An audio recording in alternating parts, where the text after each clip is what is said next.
Hey guys, what's going on? Jigsaw from NeoGamingX here, and in this video I'm going to break down in depth the ending cutscene for Origins. So I've recently completed the Easter egg, and I've watched this cutscene about 50 times, but actually seeing it for myself in my own game, I saw a lot more stuff because it was kind of HD and the field of view was wider. So I got to see a lot more stuff, and I checked through the comments or the videos that I posted about it, and you guys have been spotting some stuff, and I spotted some stuff too, so I figured that I would go over everything. There's a whole lot of nostalgia packed into this cutscene, so if you haven't seen the full thing yet, I'll put a link in the top left of the screen. Definitely go watch it in its full entirety with sound and everything. It is really amazing, and you can join the discussion over there. But here we're gonna go over what we see at any time during this video. If you see something that I don't, if you catch something, throw it in the comments below. I'll put an annotation with your name on it, giving you credit and pointing out what you found. Also, there's a video linking this cutscene to Kino that I'll put in the top middle of the screen. You should definitely check that out too, because it's mind-blowing. And yeah, so let's hop right into it. Here we go. Alright, so first off, we start with a shot of Samantha's eyes, and there's actually no Easter egg in her eyes. I thought Treyarch might be a little sneaky and trying to fit like a picture in her eyes or something, but there's nothing. I checked. As soon as she pans the camera to the left, you can see a view of this teddy bear. I found a few teddy bears in this cutscene in total. That is one of them sitting on her mantle there. And you can also see the gramophone thing that you use to open the portals to Agatha in the map Origins. That's one of the many things that you're going to see with reference to these maps that we've been playing over the past couple years. There's stuff from all the maps in this cutscene. Alright, so here we get a pretty main big view of her room here, and I'm going to start from left to right, pointing a few things out. So on the top left above her bed, you can see on her shelf that she has all the perk bottles. You see all the colors, all the perks up there. And above the perks, you can see the 4 dolls of the characters that were on Ascension hidden around the map, and you can hold X and they would say something to you in a really high voice. You can tell it's those. They're kind of like Matryoshka dolls, like the exploding dolls that you can get on Ascension, or Call of the Dead. Now moving down to the middle bottom of the screen, you can see the Bioshock zombie, as I call him, or the Panzer armored zombie from Origins. He's standing to the left of the rocket, which looks like the rocket from Ascension, obviously. And yeah, so moving into the background, you can see her toy chest, which I think the concept from the mystery box comes from. All of her toys are in there, and we'll get a better view of that area of the room in a little bit, so I'm not going to go too much on that. But to the right of the mystery box, you can see the transit bus with the plow on it, and then there's also an MP40 drawn on the wall above that in chalk, so maybe her or Eddie drew that. And then below, to the left of the MP40, is actually a radio sitting on top of her little dresser thing, and that's the radio, that's the model of the radio that we've been listening to since Shinonuma. That radio model has been in the game for a really long time, and that's where we get a lot of the information about the storyline.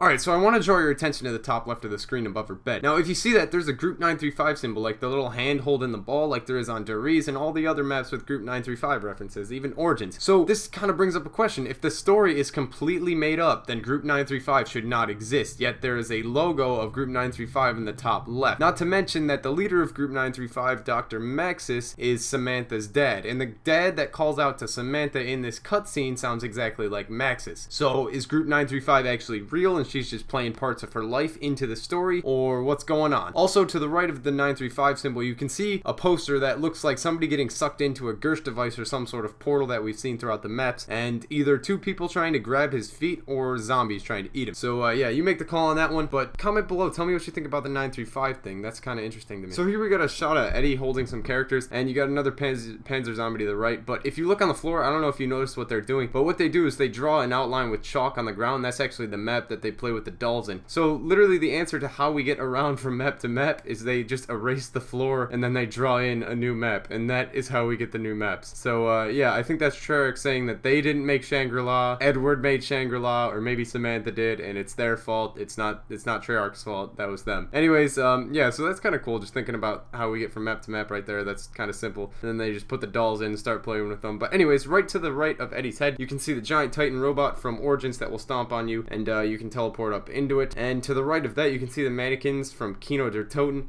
and there's also a mannequin like that on Verrückt with a bunch of knives and stuff in its head. So in this next shot, Sam's putting the camera down, and that's something I want to go over. So first you can notice the Juggernaut bottle to the left that they've been drinking out of, or you can notice the monkey bombs on her pajamas. You can see the little monkey holding the symbols, and it even has a little hat on like the monkey bomb does in the game. But that's something I want to bring up, is that she's holding a camera. Now a lot of people think that this is like World War II, and Group 935 is working for the Nazis, and that Maxis is her dad, and the whole story is just beginning with this cutscene here. Now, number one, she's holding a camera, a video camera, a color video camera. If that's not enough for you, look at the posters in the top left of the screen. You can see a Russian Hind gunship, an attack helicopter. Those were definitely not out in World War II. And to the right of that, you can see a poster for napalm, and you see napalm going off, and it says napalm. Napalm wasn't developed for a long time after World War II. No, well, not too long, but you get my point. This is not in World War II. This is more towards the current time. So that's just something to think about when you're considering the whole story of things and how this cutscene affects it. So in this shot, Maxis calls to her and tells her to lock the windows, and you can hear an air raid siren, so it kind of questions what's going on. Again, we said this is more in like the modern time, so it's kind of weird. But you get a really good shot of the teddy bear sitting on the windowsill there if you didn't see it before, as well as another teddy bear to the left of the screen, to the left of Eddie's foot, under the napalm sign, to the left of the little dresser over there. You can see another teddy bear above the Juggernog bottle. So that's 2 teddy bears so far, and you can also see the dog Fluffy. Now, if you don't know the storyline very well, Fluffy was the dog that Maxis, or Edward Richtofen actually, tested on, and they turned it into a hellhound, and then it spawned a ton of hellhounds. It like duplicated. So that's how the hellhounds were made. Fluffy was the original hellhound. So the head right there is the menacing dog that killed you so many times, and you wanted to beat the shit out of it. And yeah, there's the frustration right there.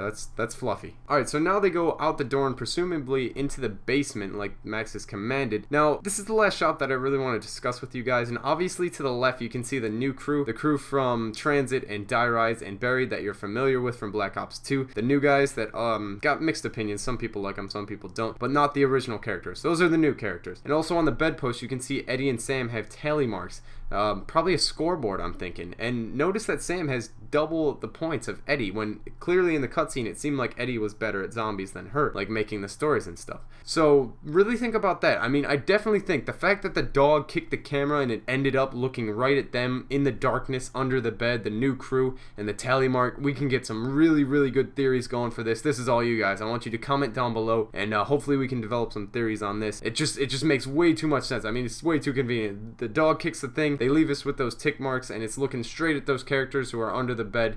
That has to mean something. So now moving on to the right side of the screen, you can see a lot more stuff from the past map. So leaning up against the mystery box is a stone carving head from Shangri-La on the left. You can see that was in a wall on Shangri-La.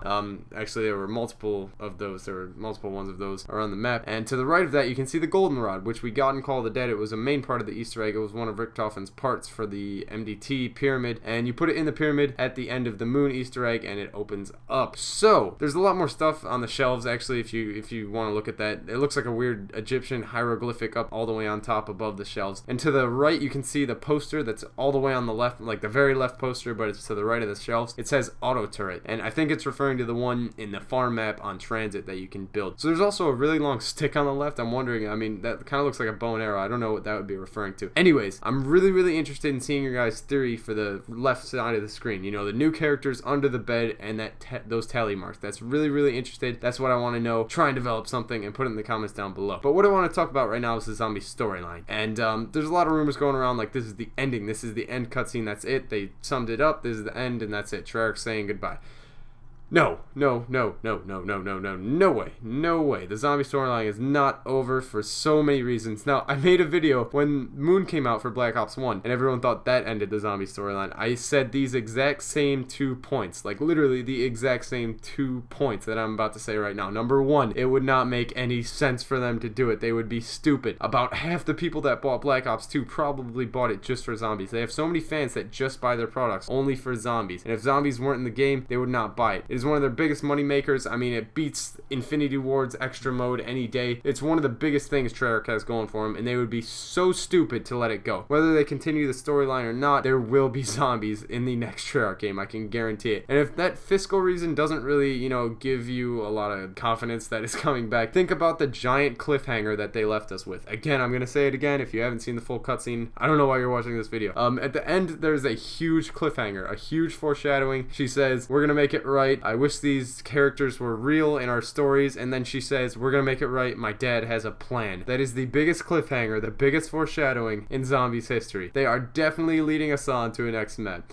So again, I hope you guys have enjoyed this video. I hope you found it entertaining. I'm gonna wrap it up before it gets way too long. But yeah, hopefully I can explain that zombie storyline to you a little bit, and you'll understand a little bit better. I really don't think it's gonna end for those reasons. Treyarch would just be really stupid to let it go. Again, comment down below if you see anything that I missed, and definitely comment on this last shot here on the left side. I want to get a good theory going for this really bad. So try and tell me what you think about that, the characters under the bed, and we'll develop some theories on that. So I've been Jigsaw, No Gaming X. If you want to see more Origin stuff and goodies, you can click a playlist or something, and I have them all compiled: Easter eggs, guides, strategies, stuff to keep you alive longer, and stuff to make you go hard and, I don't know, turn the music on, that kind of stuff. So yeah, you can consider subscribing if you want to see more videos like this. I hope you're all enjoying Origins. I hope you all have a great day, and I'll see you guys in the next video.